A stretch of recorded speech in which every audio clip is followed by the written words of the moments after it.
الحمدللہ آج 12 اکتوبر بروز سنیچر 2024 اس کا سال میں میری جو پہلا افسانی مجموعہ ہے ادھوری تخلیق اس کا اجرا تھا، اور اس میں اجرا کمیٹی جو تقریباً 1 سے 1.5 مہینے سے اس پروگرام کی تیاری میں لگی ہوئی تھی، اور الحمدللہ ان کی جو محنت اس پروگرام کے تعلق سے تھی، اللہ تعالیٰ نے جو ہے اس کے صلے میں اس پروگرام کو بہت کامیابی سے ہمکنار کیا۔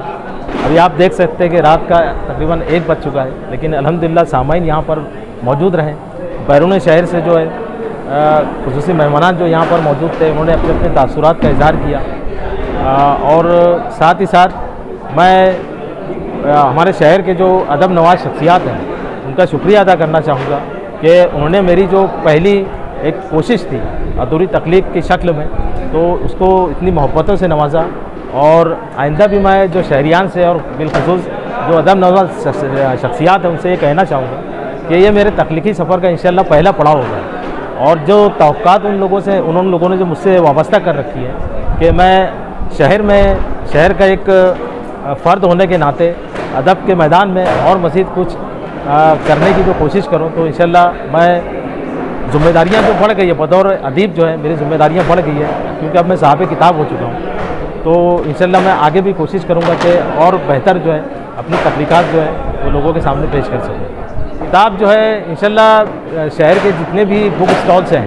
وہاں پر تقریباً سبھی بک اسٹال پر اویلیبل رہے گی، جیسے کہ سویرا بک ڈپو ہے اور سٹی بک ڈپو ہے، اور بھی دیگر جو اسٹالس ہیں وہاں پر سبھی جگہ پر انشاءاللہ کتابیں اویلیبل رہے گی۔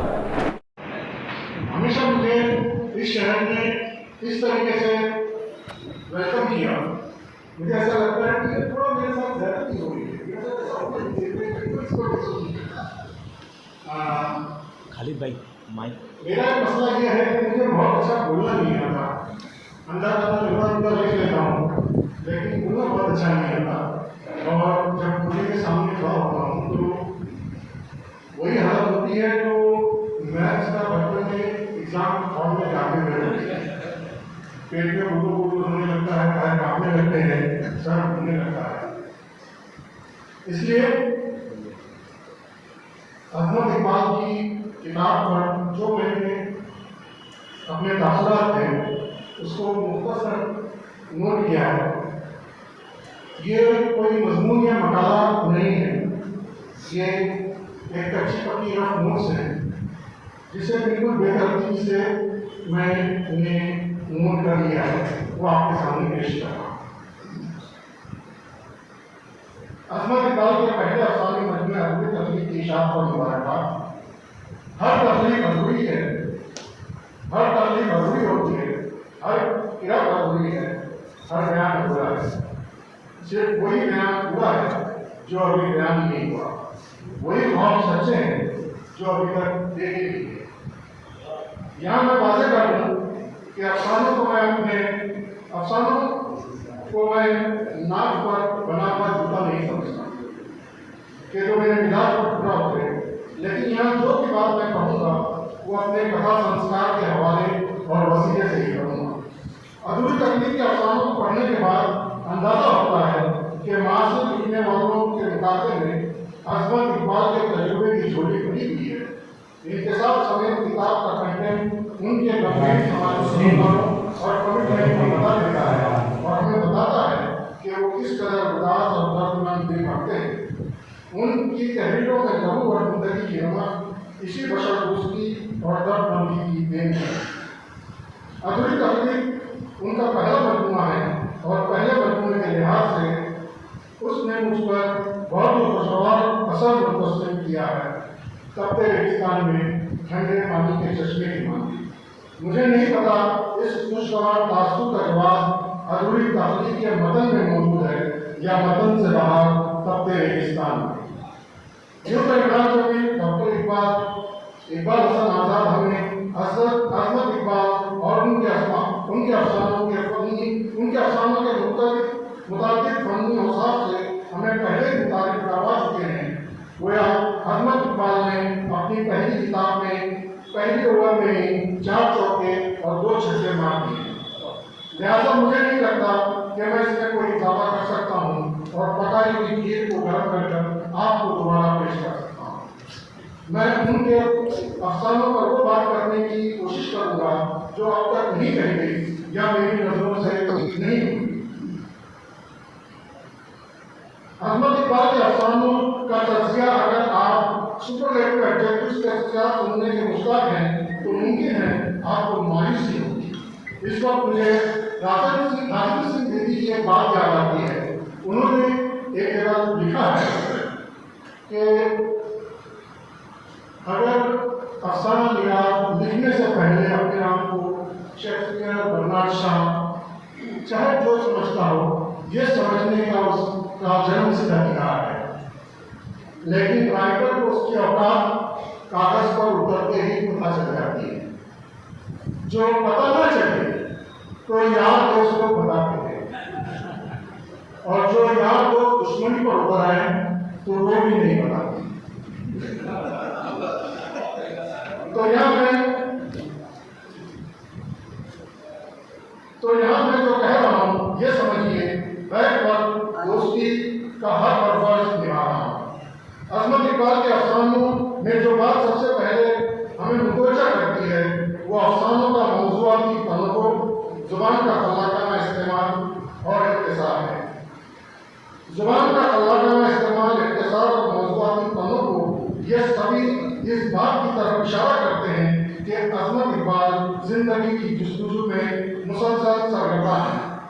یہ وہ خوبی ہے جو انہیں اپنے پیشہ و معاصر لکھنے والوں سے الگ کرتی ہے۔ سب سے پہلے میں ان کے افسانوں کے راوی کے بارے میں کہوں گا۔ ان کے افسانوں کا راوی خود افسانہ نگار ہو یا کوئی کردار، حاضر واحد متکلم ہو یا غائب راوی، ہر شعبے میں مجھے عظمت اقبال نواز کرتے نظر آتے ہیں۔ موجود تھیم اور پس منظر کے مطابق افسانے کا راوی خود کو بدلتا ضرور ہے، مگر یہ بدلاؤ راوی کی ذات اور صفات اور کردار کا نہیں، افسانہ نگار کے مود کے بدلاؤ سے عبارت ہوتا ہے۔ مجھے ان سے بس یہی شکایت ہے کہ کہانی سنانے والے راوی کے پردے میں مصنف کی شخصیت سطح پر تیرتی نظر آتی ہے اور اپنی ذات کے آئینے کو توڑ کر زندگی کا نظارہ کرنے سے انہیں روکتی ہے۔ الگ الگ موضوع کو تو وہ آزماتے ہیں، مگر کیا کریں، ایک ہی سانس پر سارے گیت گاتے ہیں۔ میرے خیال میں اگر وہ افسانے سے خود کو بچانے کی کوشش کریں تو ممکن ہے موضوعاتی تنوع کے ساتھ اسلوبیاتی تنوع کا کرشمہ بھی ہمیں ان کی تحریروں میں نظر آئے۔